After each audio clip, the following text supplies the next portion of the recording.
Alors bonjour Sarah Mahmoud. Bonjour. Vous êtes coach pour Yapuka, spécialisée dans la prise de parole en public et plus précisément dans les techniques vocales. Tout à fait. Alors avant qu'on aborde ce sujet, déjà merci d'être avec moi.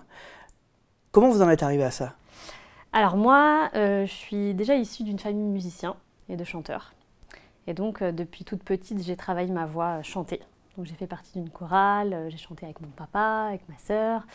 Et donc j'ai toujours apprécié chanter, aimé chanter.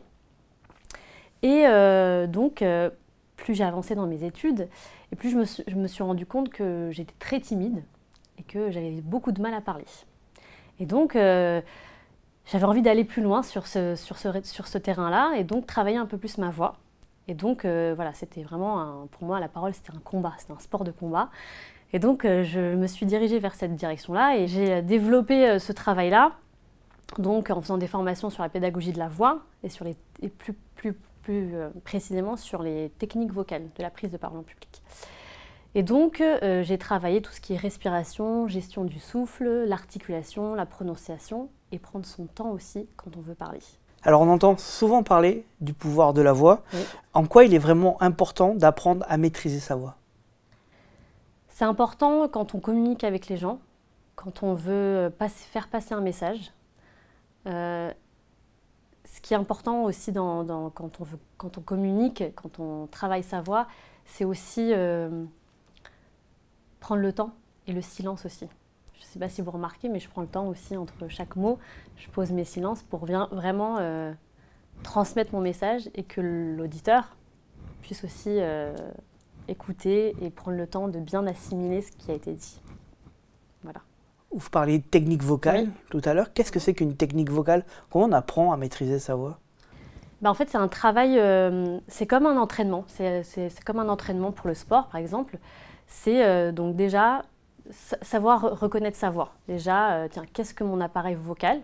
Quels sont les ingrédients de mon appareil vocal? Donc, les cordes vocales, le larynx, les muscles qui entourent aussi le larynx, les lèvres, la bouche, la langue, tout ça fait partie de la voix et de l'instrument vocal. Et ensuite, il y a donc des exercices adaptés pour bien prononcer, bien, par exemple, placer sa langue. Tiens, comment sur le A, sur les voyelles, comment je vais bien placer ma langue, ça s'apprend aussi. Et ensuite, il y a tout le travail de respiration, donc de la gestion du souffle. Tiens, comment je respire, avec quoi je respire. Donc il y a tout cet aspect respiration abdominale, costale, diaphragmatique. Bon, c'est très technique, mais c'est tout ce qui est en fait tout le corps, en fait, tout ce qu'on a à l'intérieur de notre corps, qu'on ne fait pas forcément attention, mais qui sont ensuite on développe des exercices adaptés pour le chant ou pour la voix, en l'occurrence. Tout à l'heure, vous m'avez parlé de musique. Oui. On a parlé aussi de prise de parole en public. Tout à fait. Est-ce que c'est pareil en entretien, par exemple en entretien d'embauche? Est-ce qu'il faut aussi prêter une attention importante à sa voix? Effectivement, oui, tout à fait. Parce que c'est ce que le recruteur en face va entendre en premier. Il va regarder, mais il va beaucoup écouter la voix. Plus que le contenu, il va écouter la voix, essentiellement. Oui, c'est très important. Alors, si on veut aller dans la pratique maintenant, est-ce que vous avez des astuces qui permettent à ceux qui nous regardent de commencer à travailler un peu leur voix avant un entretien? Déjà, on l'a dit tout à l'heure, comment travailler sa respiration? Est-ce qu'il y a des exercices faciles pour le faire? Alors oui, déjà pour la respiration, inspirer, bloquer sa respiration, expirer. Inspirer, bloquer sa respiration, expirer. Et ça, on peut faire sur 4 temps ou 6 temps. Déjà, ça, c'est pour la respiration. Après, pour sa voix, pour un petit peu plus travailler l'aigu et le grave, par exemple, on peut faire des sirènes, c'est-à-dire « Oh !» Au moins, on allait chercher ces sensations-là. Le plus important, c'est de bien ouvrir la bouche. C'est bête à dire, entre guillemets, mais laisser l'air entrer. Et puis se faire ce petit bâillement avant, c'est super important, et ça laisse place à la voix et du coup à la projection. Quand vous me dites ouvrir la bouche, ça me fait penser à l'articulation. Oui, tout à fait. Est-ce qu'il y a des exercices qui peuvent nous permettre... Moi, par exemple, j'ai un problème d'articulation. Je suis obligé de faire attention à ce que je vais dire, de bien réfléchir tout le temps, mais j'ai l'impression de perdre beaucoup de temps à faire ça quand je suis en train de parler. Est-ce qu'il y a des petites techniques qui pourraient m'aider, moi, demain, à mieux articuler? Alors oui, moi j'ai une petite astuce, c'est avec le petit doigt, juste de venir poser entre les dents, sans serrer les dents, sans crisper, et juste, par exemple, de préparer un discours. Je lis mon discours et je parle comme ça. J'y vais, je parle. Et ensuite, de le faire sans et de voir la différence.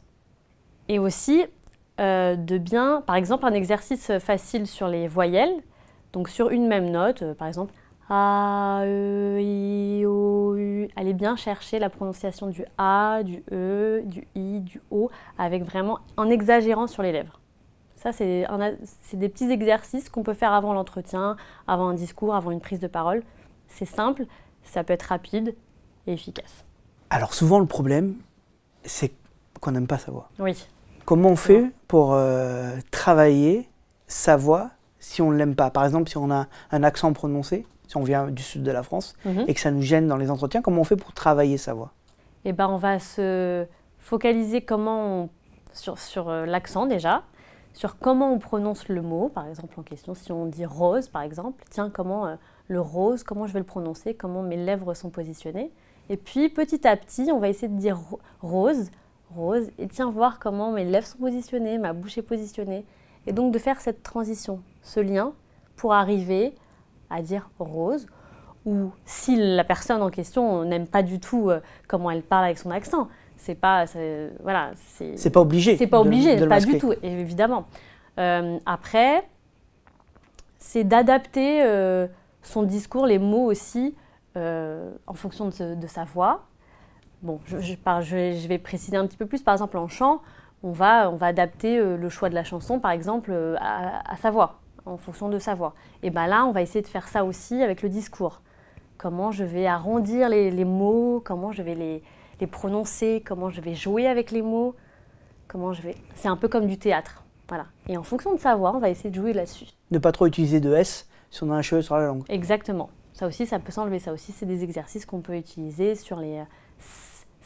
Par exemple, c'est des exercices qu'on fait d'abord. On dit donc on prononce bien le s. Et ensuite, on essaie d'effacer ça. De ne pas du tout les prononcer. Et après, c'est des petits exercices ensuite qu'on essaye d'adapter. Voilà. En tout cas, avoir un accent, c'est pas grave. Non, c'est pas grave du tout. Non. Alors vous êtes coach vocal. Oui. En quoi il est important de se faire accompagner pour travailler sa voix? Alors oui, je suis coach vocal donc, chez Yapuka. Et en fait, donc, chez Yapuka, on est plusieurs coachs pour accompagner donc, ces gens, donc les personnes pour leur prise de parole en public. Et donc ce qui est important dans l'accompagnement, c'est leur permettre aux personnes d'être de plus en plus à l'aise avec leur voix et donc à la communication aussi. Quand on communique avec les gens, c'est vrai que des fois on a tendance à stresser un peu. Et donc, juste d'être à l'aise le plus possible et surtout d'accepter leur voix telle qu'ils sont. Voilà. Vous me disiez dans votre parcours que vous êtes venu à ça parce que vous aviez un peu de mal avec la communication au début. Oui. Le fait de se faire accompagner, quand on a un blocage, ça permet vraiment de débloquer. Oui, totalement. Et c'est une question d'acceptation aussi, encore une fois.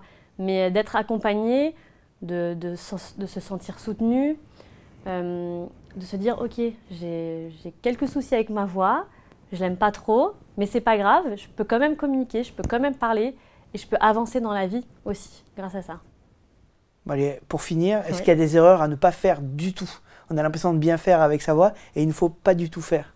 Alors se gratter la gorge, comme un chat, c'est pas bon pour la voix. Du coup, ça éraille un petit peu les cordes vocales. Et puis, ce qui est très important, c'est vraiment la respiration, de toujours souffler. Vous voyez, déjà moi, j'étais un peu les épaules hautes, hop, je me suis relâchée. C'est la pression de la vidéo. C'est ça, mais voilà, c'est juste de prendre son temps et de pas... Dès qu'on sent qu'on a un peu une respiration en apnée, toujours, souffler un bon coup et reprendre. Ça, c'est le plus important. Ouais. Dernière question qui me vient en vous écoutant. Si on est à faune, comment on fait? Est-ce qu'on peut quand même... Ou il vaut mieux reporter? Il faut mieux reporter. Le miel, ça ne sert pas? Si, mais reposer. Le repos au maximum et le sommeil. C'est très important pour quand on est à faune. Ouais. Merci beaucoup, Sarah. Merci à vous.